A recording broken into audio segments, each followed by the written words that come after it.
मेरे प्यारे बच्चों, लक्ष्य क्रैश कोर्स भोजपुर के तहत आज पुनः आप सभी विद्यार्थियों का भौतिक क्लास में स्वागत है। और इससे पहले हमारे मुकेश सर ने आपको 4 क्लास में प्रकाश एवं विद्युत धारा और उससे संबंधित प्रभावों का विवेचन कर चुके हैं। मेरे प्यारे बच्चों, आज मैं उसके आगे का जो आपका पाठ है चुंबकत्व एवं विद्युत धारा का चुंबकीय प्रभाव, उसका विश्लेषण करूंगा और मैं बताऊंगा कि इससे संबंधित 1 नंबर या 2 नंबर के जो प्रश्न आएंगे उसे आप आसानी से कर सकते हैं। सर्वप्रथम मेरे बच्चों, मैं आपसे पूछना चाहूंगा कि चुंबकत्व क्या है। तो वैज्ञानिकों ने देखा कि द्रव्यमान के कारण गुरुत्वाकर्षण बल, आवेश जब स्थिर होता है तो उसके कारण विद्युतीय बल, लेकिन इसका ज्ञान हमारे पूर्वजों को, वैज्ञानिकों को बहुत पहले से था। लेकिन आवेश के कारण ही चुंबकत्व उत्पन्न होता है, यह विद्युत धारा के चुंबकीय प्रभाव के बाद वैज्ञानिकों ने समझा। लेकिन सर्वप्रथम मेरे प्यारे बच्चों, मैं बताऊंगा कि चुंबकत्व है क्या। तो आपने पढ़ा है कि किसी भी पदार्थ का वह गुण जिसके कारण वह लोहा या लोहा सदृश पदार्थों को अपनी ओर आकर्षित करता है एवं धागे से बांधकर मुक्त रूप से लटकाने पर वह सदैव उत्तर और दक्षिण दिशा में स्थित होता है। तो पदार्थ के इसी गुण को मेरे बच्चों चुंबकत्व कहते हैं। क्लियर? इस गुण को जिसके कारण यह लोहा सदृश अर्थात कोबाल्ट, निकेल, क्रोमियम आदि पदार्थों को, अन्य पदार्थों को नहीं, अपनी ओर खींचता है और मुक्त रूप से लटकाने पर उसके टुकड़े को वह हमेशा उत्तर और दक्षिण दिशा में स्थित होता है। तो इसी गुण को चुंबकत्व कहते हैं। और जो पदार्थ इस चुंबकत्व की घटना को प्रदर्शित करते हैं उसे ही हम लोग चुंबक कहते हैं। तो आप जान गए मेरे बच्चों। तो चुंबक को अंग्रेजी में मैग्नेटिज्म कहते हैं। आजकल आम बोलचाल की भाषा में हम लोग हिंदी में भी मैग्नेट शब्द का प्रयोग करते हैं चुंबक को व्यक्त करने के लिए। चुंबक को मेरे बच्चों मैग्नेट कहते हैं। सर्वप्रथम इस चुंबक शब्द की उत्पत्ति कहाँ हुई आपको जानना है। एशिया माइनर नाम का एक देश है, जहाँ पर एक छोटा सा द्वीप था मैग्नेशिया। वहीं पर गणेरिये जब भेड़ चरा रहे थे तो उनको भेड़ों के खुर में जो उन्होंने नाल ठोका था लोहे का, तो भेड़ चलते चलते जब वे एक पहाड़ पर पहुंचे तो सभी चिपक गए। बाद में पता चला कि वो पहाड़ और कुछ नहीं है बल्कि उसके सारे जो चट्टान जो एकत्रित हैं वह लोहा का एक महत्वपूर्ण अयस्क या खनिज आप कहें मैग्नेटाइट है, और उसी में चुंबकत्व का गुण मौजूद होता है अपने आप स्वतः, जिससे हम लोग प्राकृतिक चुंबकत्व कहते हैं। अर्थात प्रकृति में विद्यमान जितने भी पदार्थ हैं जिनमें स्वतः चुंबकत्व का गुण मौजूद होता है उन्हें हम लोग प्राकृतिक चुंबकत्व कहते हैं। और यह गुण सिर्फ आयरन के, लोहे के प्रमुख जो अयस्क है मैग्नेटाइट, जिसका सूत्र होता है Fe3O4 में ही मौजूद होता है। चूंकि यह घटना सर्वप्रथम मैग्नेशिया नामक द्वीप में पाया गया, इसीलिए मैग्नेशिया द्वीप के साथ ही इस खनिज का नाम मैग्नेटाइट रखा गया। और इस पत्थर में, इस अयस्क में जो आकर्षण का गुण मौजूद था उसे हम लोगों ने चुंबकत्व कहा, और इस पत्थर के छोटे से टुकड़े को हमने चुंबक कहा। और चुंबक को आप सटाएंगे तो इस तरह से आवाज आती है मेरे बच्चों।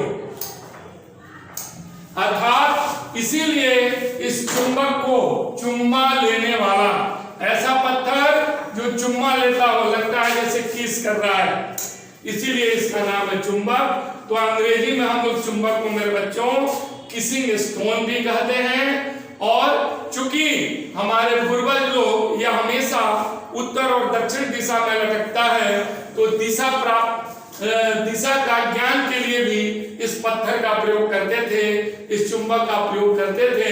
इसीलिए हम लोग इसे लोड स्टोन या रीडिंग स्टोन भी कहते हैं। इसी से कंपास का दिशा सूचक यंत्र जो है, आगे मैं बताऊंगा, निर्माण किया जाता है। और उसको नाविक लोग अपने हाथों में ऐसे रख कर चलते थे, इसीलिए इस पत्थर का नाम लीडिंग स्टोन भी है, अर्थात नेतृत्व करने वाला पत्थर। और चूंकि ध्रुव तारा हमेशा आपका उत्तर दिशा में दिखाई देता है और यह पत्थर हमेशा उत्तर दक्षिण दिशा में लटकता है, तो ध्रुव तारा के कारण इसे हम लोग लोड स्टोन अर्थात ध्रुवक पत्थर भी कहते हैं।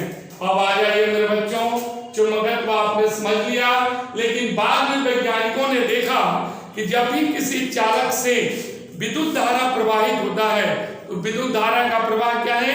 आवेश का प्रवाह। अगर आपसे प्रश्न किया जाए कि स्थिर आवेश कैसा बल उत्पन्न करता है, तो हमेशा विद्युतीय बल।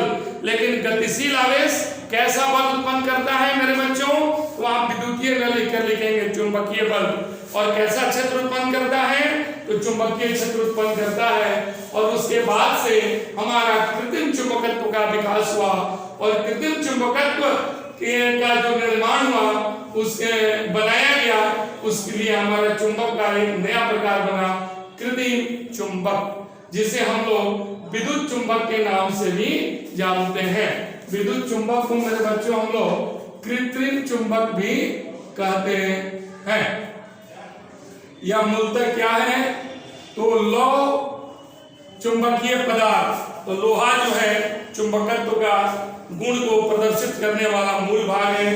तो एक लोहे को छड़ को लेकर के और उसके ऊपर मेरे बच्चों इस तरह का तांबे का आवृत, जिसको अंग्रेजी में इंसुलेटिंग है ना मटेरियल या इंसुलेटिंग वायर भी लिखते हैं, तो ऐसा तार जो नेकेड नहीं हो, खुला नहीं हो, जो विद्युत रोधी पदार्थ से ढका हुआ कवर हो, उसको आवृत तार भी कहते हैं। उसको इस तरह से आप कमानी नुमा स्प्रिंग की तरह लपेट करके और जब उससे सेल से जोड़ करके विद्युत धारा प्रवाहित करते हैं, जैसा कि मैंने चित्र में मेरे बच्चों दिखाया है, यह आपका जो है यह सेल है और ये की है। जैसे ही की को ऑन करते हैं इससे धारा प्रवाहित होती है और यह लोहे का छड़ जो इन तारों के बीच में पिरोया गया है, जिसे हम लोग कोर कहते हैं। क्या कहते हैं मेरे बच्चों? कोर। इसमें आकर्षण का गुण मौजूद हो जाता है और इसके नजदीक आप जब लोहा का बुरादा या आलपीन आपने देखा होगा ले जाएंगे तो यह उसको अपनी ओर खींचने लगता है। लेकिन जैसे ही आप इस स्विच को ऑफ कर देते हैं तो ये सारे आलपीन और लोहा गिर जाते हैं। अर्थात जब तार से विद्युत धारा प्रवाहित होती है तभी हमारा विद्युत चुंबक का निर्माण होता है, कृत्रिम चुंबक का निर्माण होता है और विद्युत धारा का प्रवाह बंद होते ही यह पुनः अपने चुंबकत्व को खो देता है। मेरे बच्चों, तो विद्युत चुंबक क्या है? अगर आपसे प्रश्न आएगा तो आप क्या लिखेंगे? तो लिखेंगे किसी भी क्षण पर आवृत तार को, आवृत किस तार को? तो चालक तार या तांबे की तार को लपेटन के रूप में, फेरों के रूप में लपेटकर जब उससे विद्युत धारा प्रवाहित करते हैं तो वह विद्युत चुंबक का कार्य करने लगता है और आलपीन और लौह चूर्ण जैसे छोटे छोटे कणों को अपनी ओर आकर्षित करने लगता है। और इसी घटना को मेरे बच्चों हम लोग कृत्रिम चुंबकत्व या विद्युत चुंबकत्व भी कहते हैं। अब आपसे एक प्रश्न पूछा जाता है मेरे बच्चों कि इस जो कोर हमने लोहा का छड़ लिखा है, तो लोहा कई प्रकार के होते हैं, ढलवा लोहा, नरम लोहा, है ना, इस्पात। तो देखा गया है कि जब कोर के रूप में मेरे बच्चों नरम लोहे का प्रयोग होता है तो यह तुरंत चुंबकत्व को प्राप्त कर लेता है, ठीक है। और जैसे ही हम धारा इसमें प्रवाह स्विच को ऑफ करके बंद करते हैं यह तुरंत चुंबकत्व को खो भी देता है। अगर आपसे वस्तुनिष्ठ प्रश्न किया जाए कि इनमें से कौन पदार्थ चुंबकत्व को तुरंत प्राप्त कर लेते हैं? नरम लोहा, इस्पात, अल्युमिनियम, इनमें से कोई नहीं। आप हमेशा उत्तर मेरे बच्चों नरम लोहा को मानेंगे। नरम लोहा में यह गुण है कि वह तुरंत चुंबकत्व को प्राप्त कर लेता है और तुरंत चुंबकत्व का परित्याग कर भी देता है। किंतु अब लोहे की जगह जब आप इस्पात का छड़ लगाएंगे मेरे बच्चों, इस्पात जिसका इंग्लिश होता है स्टील, ठीक है, इसे हम लोग फौलाद भी कहते हैं। स्टील का हिंदी फौलाद, अर्थात जब लोहे में, नरम लोहे में कार्बन की मात्रा की प्रतिशत बढ़ा दी जाती है तो उसकी मजबूती और बढ़ जाती है और उसे हम लोग इस्पात कहते हैं। जब कोर के रूप में मेरे बच्चों इस्पात का छड़ डाला जाता है तो तो यह तुरंत चुंबकत्व को नहीं प्राप्त करता, यह धीरे धीरे चुंबकत्व को प्राप्त करता है। और जैसे ही हम लोग स्विच को ऑफ करते हैं, यह तुरंत चुंबकत्व का परित्याग भी नहीं करता, बल्कि यह धीरे धीरे चुंबकत्व का परित्याग करता है। तो मेरे प्यारे बच्चों, इसके बाद वैज्ञानिकों को एक क्लू मिल गया, अर्थात उन्होंने अस्थायी चुंबक अपनाना प्रारंभ कर दिया। पहले अस्थायी चुंबक कौन था?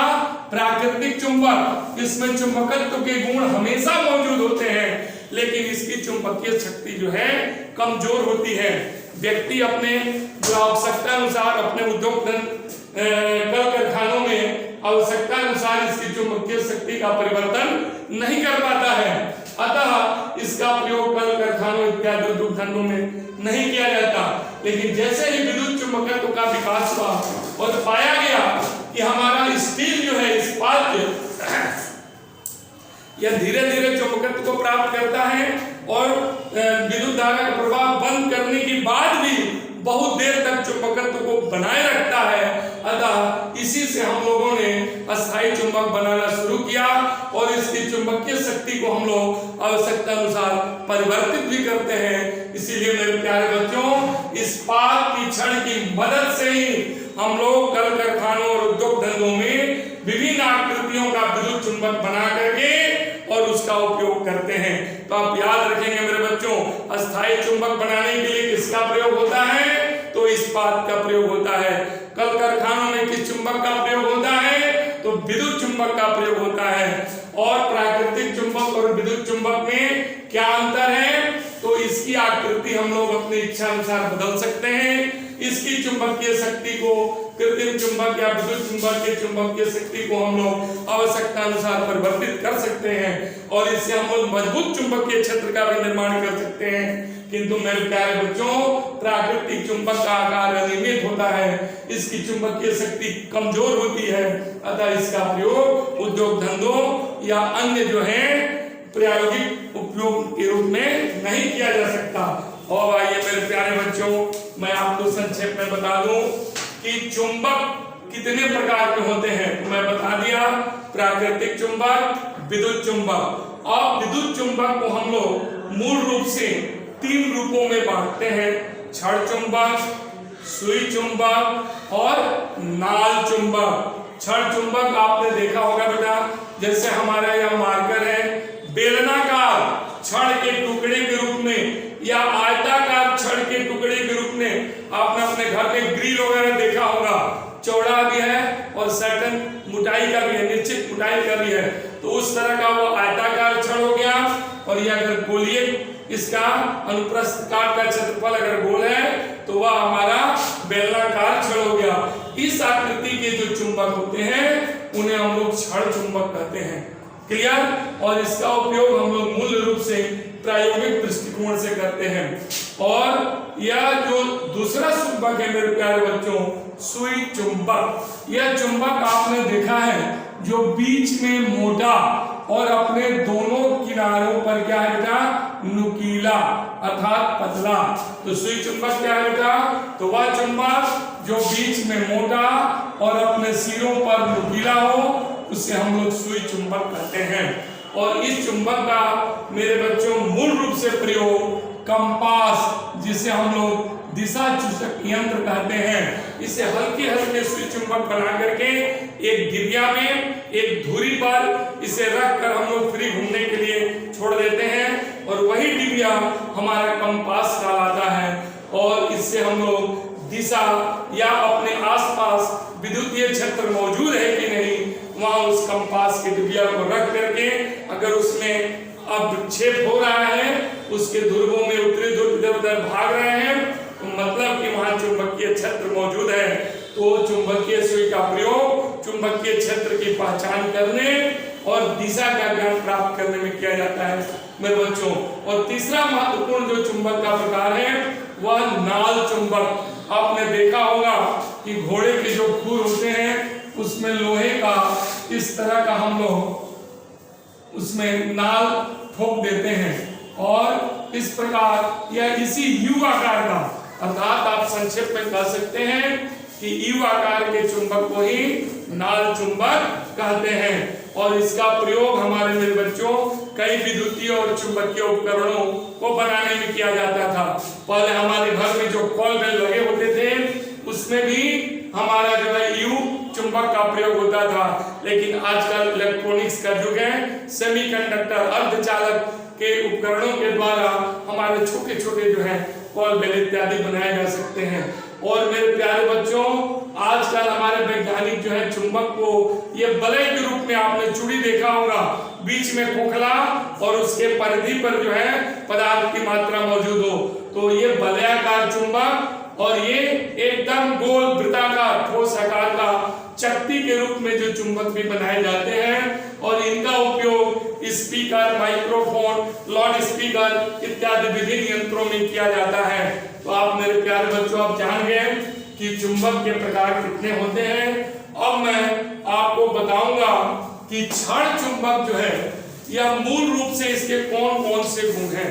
तो मेरे प्यारे बच्चों, आपने देखा होगा कि जब भी क्षण चुंबक के दोनों ध्रुवों को या वो उत्तरी ध्रुव हो या दक्षिणी ध्रुव हो, उसे हम लोग लोहे या लोहे के चूर्ण या छोटे छोटे टुकड़ों को पास ले जाते हैं तो उत्तरी ध्रुव भी उन्हें आकर्षित कर लेता है। अगर दक्षिणी ध्रुव को भी ले जाते हैं तो वह भी उन पदार्थों को अपनी ओर आकर्षित करता है। तो क्षण चुंबक के इसी गुण को हम लोग आकर्षण गुण कहते हैं और आकर्षण गुण के कारण ही क्षण चुंबक के दोनों सिरे अपनी ओर चुंबकीय पदार्थों को आकर्षित करते हैं। दूसरा महत्वपूर्ण गुण है मेरे बच्चों, इसे आप याद रखेंगे, निर्देशित गुण। और इसी गुण के कारण क्षण चुंबक को जब पतले धागे से हम लोग इस तरह से फ्री लटका देते हैं तो यह हमेशा उत्तर और दक्षिण दिशा में स्थित होता है।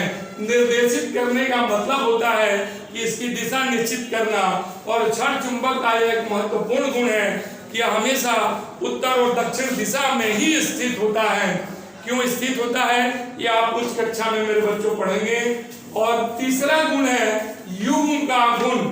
इस गुण के कारण चुंबक के जो दोनों ध्रुव हैं हमेशा साथ साथ मौजूद होते हैं। मेरे प्यारे बच्चों, इस मार्कर को समझिए कि यह एक क्षण चुंबक है, तो इसका ये उत्तरी ध्रुव है, यह दक्षिणी ध्रुव। अगर मैं इसे यहाँ से काट भी देता हूँ, समझिए कि यह कैप इसका एक अलग हो गया टुकड़ा और ये अलग टुकड़ा, यह पुनः स्वतः अपने आप को उत्तरी और दक्षिणी ध्रुव में परिवर्तित करके एक क्षण चुंबक की तरह कार्य करता है। और पुनः यह टुकड़ा भी अपने आप को पुनः व्यवस्थित करके उत्तर और दक्षिणी ध्रुव के रूप में इसके दोनों सिरे कार्य करते हुए और यह पुनः एक क्षण चुंबक बन जाता है। तो युग्मक गुण के कारण मेरे प्यारे बच्चों, चुंबक के दोनों ध्रुव हमेशा जोड़ा पेयर के रूप में उपस्थित होते हैं। अगर आप चाहें कि काट करके उत्तरी ध्रुव को अलग कर दें, दक्षिणी ध्रुव को अलग कर दें, तो यह संभव नहीं है। अगर मेरे प्यारे बच्चे आपसे पूछा जाए क्या एकल ध्रुव संभव है, तो आप हमेशा कहेंगे नहीं। और चौथा है बेटा जांच गुण। और इस गुण के कारण आप क्षण चुंबक की मदद से 4-5 दिए गए, जैसे मान लीजिए ये आपके 3-4 टुकड़े हैं, देखने में सभी लग रहे हैं कि लोहे के टुकड़े हैं, लेकिन इनमें से एक हमारा चुंबक है। तो इसे आप कैसे परिभाषित करेंगे? तो मेरे बड़े बच्चों, मैंने बताया है कि चुंबक के ध्रुव का जो है एक महत्वपूर्ण गुण होता है कि समान ध्रुव अर्थात उत्तरी ध्रुव के साथ हमेशा विकर्षित होता है। विकर्षण का बल और असमान ध्रुव साउथ पोल और नॉर्थ पोल अर्थात उत्तरी ध्रुव और दक्षिणी ध्रुव दोनों विपरीत गुणधर्म के ध्रुव हो गए, तो इन दोनों के बीच हमेशा आकर्षण का बल उत्पन्न होता है। तो मेरे प्यारे बच्चों, क्षण ध्रुव के इस जांच गुण के कारण, जिसे हम लोग अंग्रेजी में टेस्टिंग प्रॉपर्टी कहते हैं, बारी बारी से क्षण चुंबक के उत्तरी ध्रुव को इन दिए गए क्षणों के पास ले आएंगे। अगर उनमें से एक सभी जो है पहले उसमें सट जाते हैं तो आप क्षण चुंबक को उलट करके दोबारा उनके पास ले जाइए और जिस क्षण में विकर्षण होता है समझ जाइए कि वही हमारा चुंबक है और बाकी जो है सामान्य लोहे की क्षण है।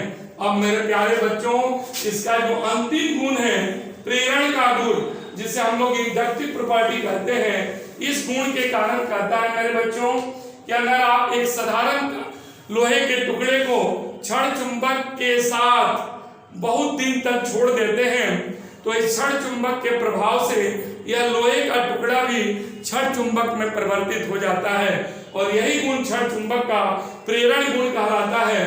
और इससे हमें एक महत्वपूर्ण विद्युतीय चुंबकीय घटना जिसे हम लोग चुंबकीय प्रेरण भी कहते हैं।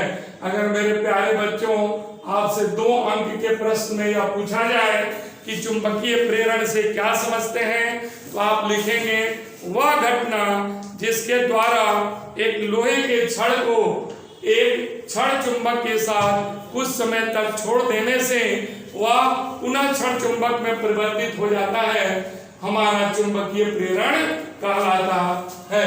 अब मेरे प्यारे बच्चों मैं आपको बताऊंगा कि चुंबक से संबंधित महत्वपूर्ण जो पद हैं वह कौन कौन से पद हैं। सबसे पहले मेरे बच्चों मैं आपको ध्रुव बताऊंगा, अर्थात जब एक चुंबक को आप मुक्त रूप से लटका कर छोड़ देते हैं तो उसका जो सिरा हमारा भौगोलिक उत्तरी ध्रुव की ओर होता है उसे चुंबक का उत्तरी ध्रुव और जो सिरा हमारा भौगोलिक दक्षिण दिशा की ओर दक्षिण ध्रुव की ओर होता है उसे हम लोग चुंबक का दक्षिणी ध्रुव कहते हैं। मेरे प्यारे बच्चों उसके बाद मैं आपका महत्वपूर्ण चीज बताने जा रहा हूं जिसे हम लोग ध्रुवीय प्रबलता कहते हैं, अर्थात दोनों ध्रुव या तो उत्तरी ध्रुव हो या दक्षिणी ध्रुव हो, इसे जब भी हम लोग चुंबकीय पदार्थ के पास ले जाते हैं तो यह उन चीजों को अपनी ओर आकर्षित करता है। तो चुंबक के किसी भी ध्रुव की वह शक्ति जिसके द्वारा लौ या लौ सदृश पदार्थों को अपनी ओर आकर्षित करता है ध्रुवीय प्रबलता कहते हैं। इसे हम लोग छोटा m से बेटा सूचित करते हैं और इसका मान इस ध्रुव के द्वारा लगाया गया बल और चुंबकीय क्षेत्र के अनुपात के द्वारा 1 बराबर n बटा b के बराबर होता है और ध्रुवीय प्रबलता की मात्रा एम्पियर मीटर होती है। मेरे प्यारे बच्चों अब मैं आपको बताऊंगा चुंबकीय अक्ष किसे कहते हैं। तो कहता है मेरे प्यारे बच्चों चुंबक के दोनों ध्रुवों उत्तरी ध्रुव और दक्षिणी ध्रुव को मिलाते हुए जो सीधी रेखा गुजरती है उसे ही हम लोग चुंबकीय अक्ष कहते हैं। और हमारे ये जो ध्रुवीय प्रबलता है मेरे बच्चों यह चुंबक का जो किनारा है इसकी जो ज्यामितीय सिरा है उस सिरे से जरा अंदर हटकर होती है। ध्रुवीय प्रबलता या चुंबक की आकर्षण शक्ति ध्रुवों पर न होकर ध्रुवों से जरा अंदर की ओर होती है। आप जब भी ले जाओगे तो देखोगे कि यहाँ सटता है और इन दोनों ध्रुवों के बीच की लंबाई को ही हम लोग चुंबकीय लंबाई कहते हैं मेरे बच्चों। और चुंबकीय लंबाई के मध्य बिंदु को हम लोग चुंबक का मूल बिंदु कहते हैं।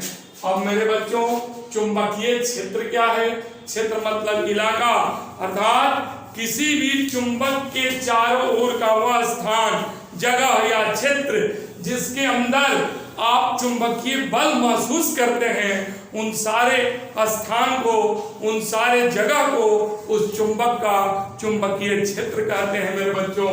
और चुंबकीय क्षेत्र की शक्ति जो कहलाती है वह चुंबकीय प्रेरण है, अर्थात इस चुंबकीय क्षेत्र में मेरे बच्चों एकांक उत्तरी ध्रुव का मतलब हुआ कि जिस उत्तरी ध्रुव की ध्रुवीय प्रबलता ये जो मैंने आपको बताया यह 1 एम्पियर मीटर हो तो उस उत्तरी ध्रुव को हम लोग एकांक उत्तरी ध्रुव कहते हैं।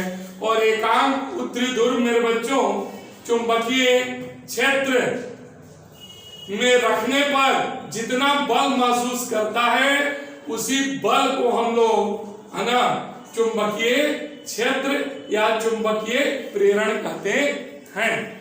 और चुंबकीय या व्युत्तर यह बेटा एक तल होता है।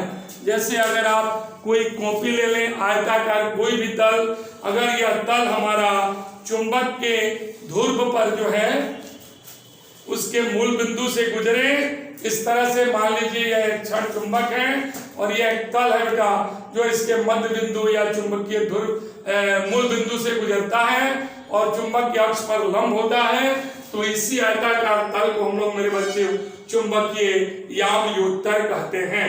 अब मैं मेरे बच्चों आपको चुंबकीय बल रेखा के बारे में बताऊंगा जो आपके लिए बड़ा महत्वपूर्ण है। यह एक काल्पनिक रेखा है जिसे आप लोग आसानी से प्रयोग करके देख सकते हैं। एक आयताकार शीट पर आप बुरादा को छीट दीजिए और नीचे से चुंबक को ऐसे ऐसे हिलाइए तो आप देखेंगे कि सारे बुरादा जो है एक वक्र पथ की तरह एक वलय के रूप में आपस में गोल गोल अरेंज हो जाते हैं। अर्थात वही जो वृत्ताकार जो एक वलय बनता है या बंद पास बनता है वही चुंबकीय बल रेखा कहलाता है। ये मेरे बच्चों इसका एक छोटा सा सेक्शन इस तरह का आपको वक्र रेखा के रूप में भी प्राप्त हो सकता है। अर्थात वह काल्पनिक रेखा जिससे होकर एकांक उत्तरी ध्रुव गति करता है जब वह ऐसा करने के लिए स्वतंत्र होता है। अर्थात एकांक उत्तरी ध्रुव को चुंबकीय क्षेत्र में रख देने से वह जैसे जैसे बेटा जिस पथ का अनुसरण करते हुए इधर उधर बढ़ता है वही काल्पनिक पथ चुंबकीय बल रेखा कहलाता है। और मैंने आपको कहा कि आप प्रयोग द्वारा देखेंगे कि वह जो है सारे बुरादे जो हैं नीचे से चुंबक छटाने पर गोल गोल एकत्रित हो जाते हैं। अर्थात चुंबकीय बल रेखाएं हमेशा सदैव वृत्तीय बंद पास के रूप में होती हैं। इस तरह से ये गोल गोल सकेंद्रीय वृत्त के रूप में ये रेखाएं उत्पन्न होती हैं। और आप देख रहे हैं मेरे प्यारे बच्चों कोई भी एक वृत्त एक दूसरे को काट नहीं रहा है।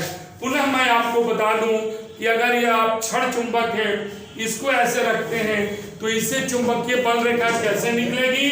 तो मेरे प्यारे बच्चों चुंबकीय बल रेखा सदैव उत्तरी ध्रुव से निकलकर बाहर तरफ से चुंबक के बाहर तरफ से ऐसे निकल करके और दक्षिणी ध्रुव में प्रवेश करती है।